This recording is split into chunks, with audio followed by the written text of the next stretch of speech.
It's great to be able to talk to everybody again. My name is Neil, and I have been a tutor for going on 5 years now for many AP courses, particularly in AP history, world history, and U.S. history. And one of the big issues, there's kind of two aspects here. One of the big issues is that this year they are making major changes to the world history course, and I can tell you about some of those changes, as well as I'll tell you about how my curriculum adapts to those changes, which fortunately is not too big of an issue, and how we will approach tutoring in preparation for the AP test. So starting in fall of 2019, the curriculum for AP World, they're changing the name to AP World Modern, which means they're starting the curriculum at around 1200 instead of going all the way back to the very beginning of ancient history. Ancient history will move to a prep course in like 9th grade and 10th grade instead of it. And not all schools will have ancient because some schools will have to pay for it. So some schools will not pay for it. So it depends on whether or not your school is going to have an ancient course or not. There's some benefits and disadvantages to this for students. One of the benefits of this is the fact that students will have a shorter period of time to cover, and the textbooks won't change. And obviously the content for what actually happened in history doesn't change. But there will be a greater focus on details within each particular period because the test format isn't changing at all. So we'll have more questions about a smaller period of time, which means the focus needs to be more specifically on particular events in particular regions than had previously been the case. So it's kind of a wash in many ways because while you don't have to cover as much territory, you have to cover the new territory in much greater detail, which means there's a lot of teachers out there that are going to have to learn a whole lot of new things about things that they maybe only covered slightly previously, and they're going to have to learn in great detail about like Dar es Islam and other regions that previously had been underserved will be served much more now. One of the big pluses here is that the test itself isn't going to change. The essay format is going to be exactly the same, and the style of the questions is going to be exactly the same. It's just that the focus of the content is going to be different. It's going to be divided up into 4 time periods, and then within each of those time periods are different units. So from 1200 to 1450, you have Unit 1, the Global Tapestry, and Unit 2, Networks of Exchange. This is going to cover the beginnings of globalization and things like the world before the Columbian Exchange, the world before the discovery of the New World by the Old World. The second unit is from 1450 to 1750, which is land-based empires and then transoceanic connections.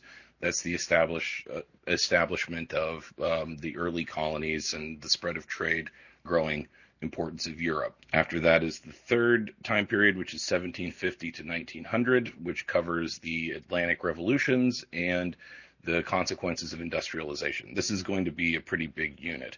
Units 3, 4, 5, and 6 are going to be the heaviest units for students to cover, while 1, 2, 7, 8, and 9 are going to have less of a focus. They take up less percentage of the test. And then the final time period is from 1900 to present, which covers global conflict, which is, of course, the world wars, the Cold War and decolonization, and then globalization. This is not significantly different from what it has been before, and many teachers are just using the same textbooks that they were using before and starting in the middle of those textbooks.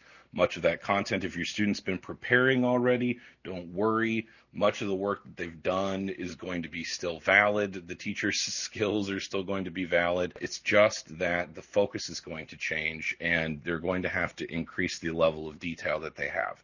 Already, if you see some of the questions that have been the essay questions that have been put out there for this new test, that the focus of the test questions is much more specific than it used to be, which means I've already seen a number of teachers, I've had a number of students come to me and say that their teachers don't seem to actually know 100% what they're talking about. So that may be a problem for some students out there. Fortunately, I haven't run into this issue myself. The system that I've developed and the fields of knowledge that I've covered, I've found that the change in the curriculum hasn't affected the way that I teach in any significant way. I'm able to cover, I was already covering much of the details that were being covered in the new curriculum that hadn't been covered in many of the previous ones by other teachers. So that's not too much difficulty for me. And my system, which I'll describe to you now, is pretty much the same as it's been, with the change that we're going to skip, other than an introductory course for major themes like the idea of the agricultural revolution and civilizational organization that are important to understanding the changes that happen after 1200. Everything else is we're just going to move our focus to the modern era. And as always, this is put together into a 3-part system. The first part of the system is the discussion and understanding of the actual content of the course. So whatever level your student is at, I will do a check to see what their level of comprehension is, and if they lack, their details, if they lack some command of facts and context and understanding how things fit together, then we'll focus on that more at the beginning. And that's the first part. Throughout the whole thing, we're going to be building timelines in order to ensure that students have command over the facts. Secondly, the students will develop individual timelines for what I call Persia GT, which is an acronym for politics, economics, religion, society, ideology, and art, as well as the GT meaning geography and technology. And according to the new syllabus, technology is going to be much more important in a lot of the questions, but fortunately we've been covering that in my classes for quite some time. For each time period, for each unit, students will develop a timeline individually, an understanding of how each one of those letters in the acronym interact with each other. They'll develop their own timelines. Some timelines are not very long, like the ideology timeline for pre-industrial revolution is not very much. There's not many points on that, but they still will understand how each of those letters fit together going in order within each unit. So at the end of our time together, to ensure that they're prepared, each student will have 9 different timelines with 8 different points intersecting with each other and telling a story of what happens within each one of those units based on the acronym of Persia GT.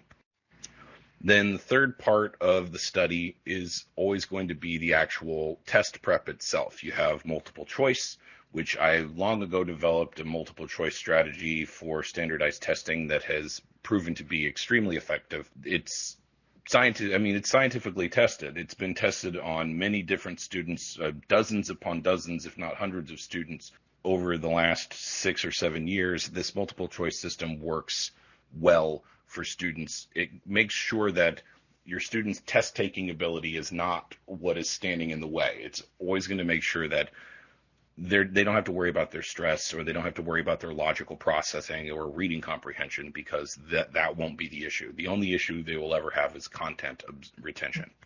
So along with the multiple choice strategy, then we have the individual strategies for each of the essays, which we don't start doing essay from the very, very beginning, because at the very beginning of my working with a student, I have to make sure that they understand the fundamental concepts. It is not worthwhile to spend a great deal of time teaching a student to write an essay if they don't understand the way that the history fits together. But if a student is ready to go and they can prove to me that they understand the core concepts and the basic outline of how the history fits together, then we'll start essay as soon as I feel like they're ready to divide their focus from content into essay strategy. Some students come to the table with less writing ability than others, but that hasn't been, it does make a difference about how well they do. But the way that I teach writing, I've been a writing instructor for as long as I've been a history instructor. And so I feel confident in saying that I can teach both at the same time, which is not always the case with every history instructor. They may not have been a composition teacher as well, which I have been for as long as I've been a history teacher. So I have an essay system that incorporates the Persia timeline. So having mastered the Persia aspects of their timeline for the content, students can then just transfer that way of thinking about history into the way that they think about their essay. So they take the points that they've developed from Persia and they put that into the essay. So it all works together very well. And that's the course in its entirety, basically. I just want to add that I'm very proud of the content that I've developed over the years for the lectures and the content and the ways of thinking about history that I've developed over the years to help students understand difficult concepts and unfamiliar concepts. And I really am proud to be able to help students who have been struggling be able to understand things. The light that goes on, like you can see the light bulb go on over their heads when they're like, oh, that when they go, oh, that's my favorite thing. And that's why I'm always look forward to AP test prep season, because I love being able to help kids get something that they've been struggling with. And that's one thing that I'm proud of about my system. So I'm looking forward to getting starting on that again this year. So I'd be happy to take any questions at this time. Please let me know if you've got any questions about the new AP World Modern format, or about the test prep or anything along those lines. I'd be happy to take your questions. For many students, their interactions with the AP essays is their first interaction with an analytical essay of any kind.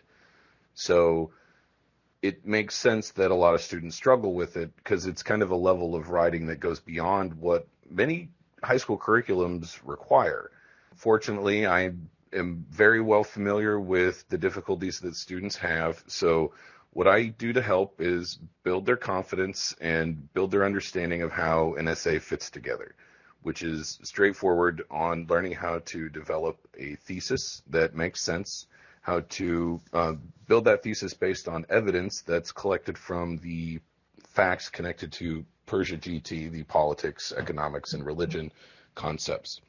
By focusing on the thesis, we start with short answer questions, because the format of a good short answer paragraph is not all that different from, say, an introductory paragraph or a body paragraph. So once they develop some skill with writing an effective short answer paragraph that involves a thesis with evidence and analysis, an understanding of how to establish contrast or changing continuity over time. They're small points, they're small skills that once those skills are developed, they're applicable to all of the essays that are in the test. And the big problem that most students have is actually just formulating a thesis that makes sense. And once we work on that, they usually improve.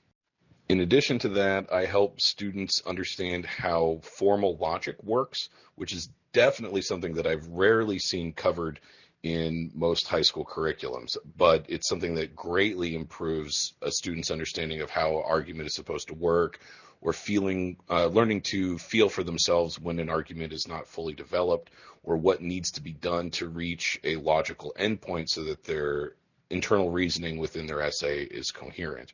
One of the biggest things that I found that helps students is my lecture on implicit versus explicit, which is something that even many adults don't quite understand.